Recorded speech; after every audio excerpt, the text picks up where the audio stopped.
خالق کے کرم کا ہے اشارہ شان رمضان، آقا کی محبت کا نظارہ شان رمضان، دنیا کے غریبوں کا سہارا شان رمضان۔ جی ویلکم بیک ناظرین، خیر مقدم ہے آپ کا ایک مرتبہ پھر بزم علماء میں علامہ لیاقت حسین نظری صاحب، مفتی احسن نوید نیازی صاحب، پروفیسر ڈاکٹر محمد احمد قادری صاحب ہمارے شریک ہیں۔ آپ کے سوالات لائیو ٹیلی فون کالز کے ذریعے ہمارے پاس جمع ہوئے ہیں، مفتیان کرام دے رہے ہیں جوابات، بغور سماعت کیا کیجئے۔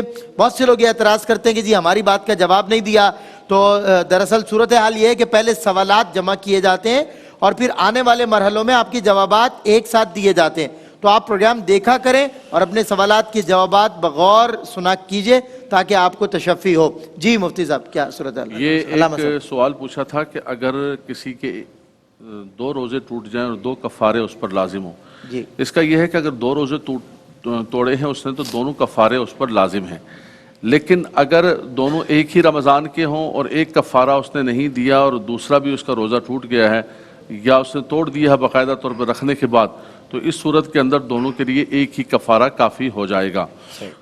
دوسرا بہن نے پوچھا ہے، بسم اللہ الرحمن الرحیم، بسم اللہ الرحمن کہاں تک پہنچا،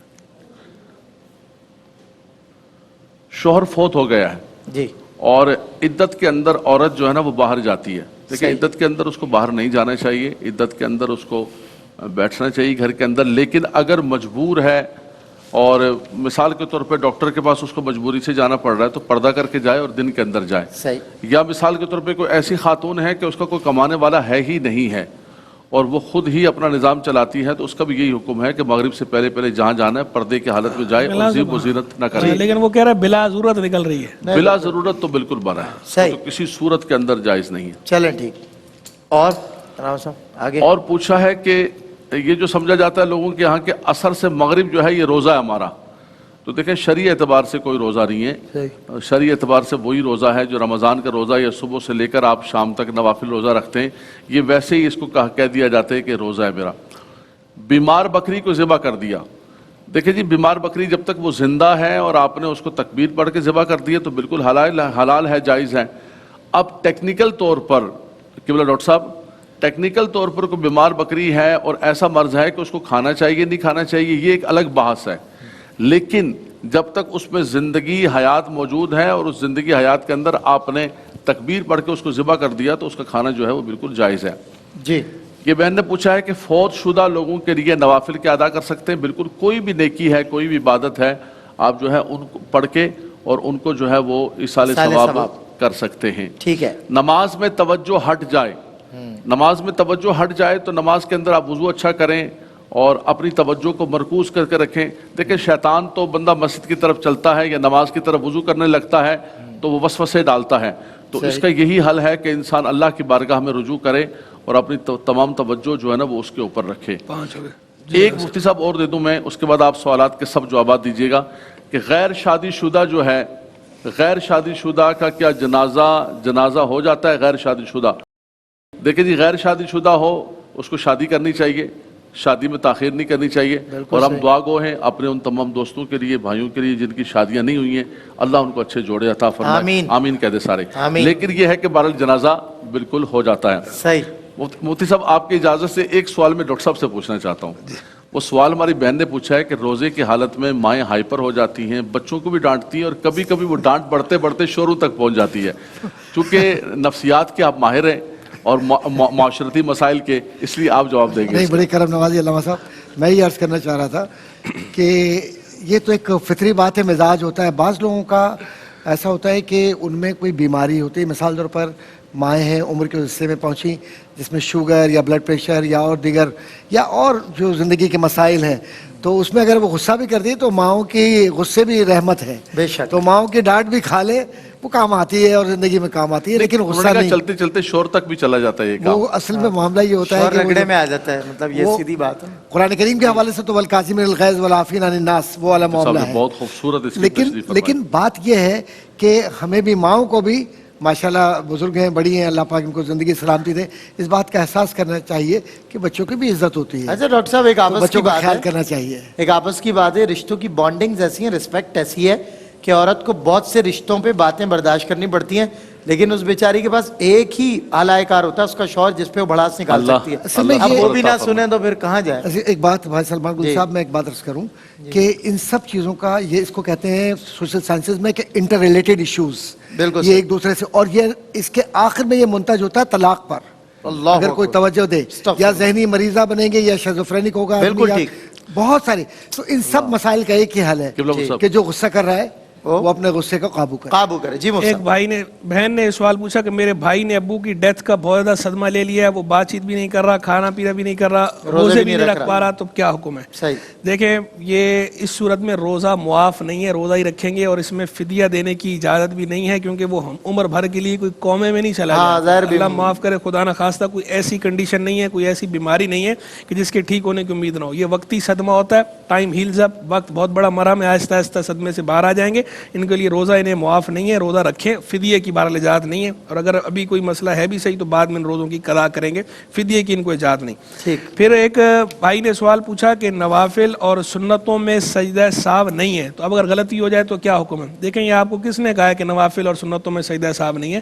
سجدہ سہو ہر نماز میں, ہر وہ نماز جس میں آپ سے کوئی واجب بھولے سے ترک ہو جائے تو سجدہ سہو کفایت کرتا ہے. سجدہ سہو کس میں نہیں ہے؟ وہ صرف جو فقہا نے لکھا ہے وہ جمعے اور عیدین کا لکھا ہے کہ جمعے اور عیدین میں سجدہ سہو نہیں ہے. اس کی بھی وجہ یہ بیان کی کیونکہ مجمع عام ہوتا ہے, ازدحام کثیر ہوتا ہے, تو اس صورت میں لوگوں کو اندیشہ ہے کنفیوز ہونے کا, تو اس لیے فقہا نے لکھا تھا کہ جمعے میں یا عیدین میں سجدہ سہو نہیں. اور اب آج کل کے جو حالات ہیں اور جس طرح مائکس ہوتے ہیں, اسپیکر ہوتے ہیں, تو اس میں تو ہم آج کل جمعے اور عیدین میں بھی سجدہ سہو کا ہم کہتے ہیں کہ اپنی اصل کے مطابق جمعے اور عیدین میں بھی سجدہ سہو کیا جائے. باقی نفل اور سنت میں بھی کوئی سجدہ غلطی سے واجب ترک ہو گیا تو سجدہ سہو کیا جائے گا, کفایت کرے گا. لیکن غلطی سے ہوا ہو, بھولے سے ہوا ہو, جان بوجھ کر واجب ترک کریں گے تو سجدہ سہو کفایت نہیں کرے گا. نماز تو ہو جائے گی لیکن واجب الادا ہوگی, دوبارہ پڑھنی پڑے گی. پھر ایک جو ہے وہ میں نے سوال پوچھا کہ شوال کے 6 روزے رکھنے ہیں تو کیا عید کے دوسرے دن روزہ رکھنا ضروری ہے یا بعد میں بھی رکھا جا سکتا ہے؟ شوال کے 6 روزے شوال میں کسی بھی وقت رکھے جا سکتے ہیں, یکم شوال کو چھوڑ کر. عید الفطر کا اصل دن پہلا چھوڑ کر کسی بھی دن آپ رکھ سکتی ہیں. دوسرے دن رکھ لیں اچھی بات ہے, دوسرے دن نہیں رکھتی تو بھی بعد میں بھی رکھیں, جب چاہیں بعد میں پورے شوال میں کبھی رکھ سکتے ہیں. لیکن لگاتار بھی رکھے جا سکتے ہیں اور متفرق بھی رکھے جا سکتے ہیں, الگ الگ بھی رکھے جا سکتے ہیں, ضروری نہیں ہے کہ لگاتار. مکمل آسانی ہے, مکمل آسانی ہے, ریلیکسیشن ہے, اپنی سہولت دیکھیں. ٹھیک ہے. پھر ایک جو ہے وہ بھائی نے سوال, بہن نے پوچھا تھا یہ کہ سکول میں بچوں کو نماز پڑھاتے ہیں اسکول میں, تو اب وہ صف بناتے ہیں تو بچوں کو زمین پہ کھڑا کر دیتے ہیں. صف زیادہ نہیں ہوتی ہوگی, چھوٹی ہوتی ہوگی, تو چھوٹے بچے ان کو زمین پہ کھڑا کر دیا. اب زمین گندی ہوتی ہے تو اب یہ ایسا کرنا ٹھیک ہے کہ نہیں؟ دیکھیں پہلے تو آپ یہ سمجھ لیں کہ زمین پاک ہے, یہ اس امت کی خصوصیت ہے. حضور جان عالم علیہ السلام کے صدقے آپ کے طفیل اس امت کے لیے ساری زمین کو پاک قرار دیا گیا, جہاں بھی نماز ادا کرنا چاہیں ادا ہو جاتی ہے. بقیہ امتوں کو یہ سہولت نہیں تھی, ان کے لیے معبد گاہیں مختص تھیں, مخصوص تھیں, صرف انہی جگہوں پر عبادت کر سکتے تھے, ویسے نہیں کر سکتے تھے. لیکن یہاں عام طور پر جو زمین ہوتی ہے اسکول کی یا ویسے ہمارے ہاں وہ زمین پاک ہوتی ہے. جب تک کوئی ظاہری نجاست نہ لگی ہوئی ہو اس وقت تک ہم اسے پاک کہیں گے.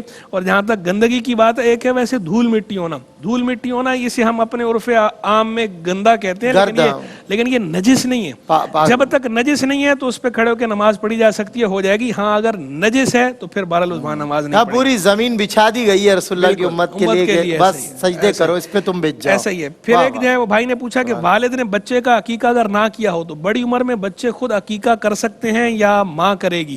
تو بڑی عمر میں بچے عقیقہ کر سکتے ہیں. عقیقہ زندگی میں ویسے تو 7ویں روز کرنا مستحب ہے, سنت مستحبہ ہے, لیکن اگر 7ویں روز نہیں کیا, 14ویں روز نہیں تو 21ویں روز زندگی میں, لیکن جب بھی کریں گے ادا ہو جائے گا.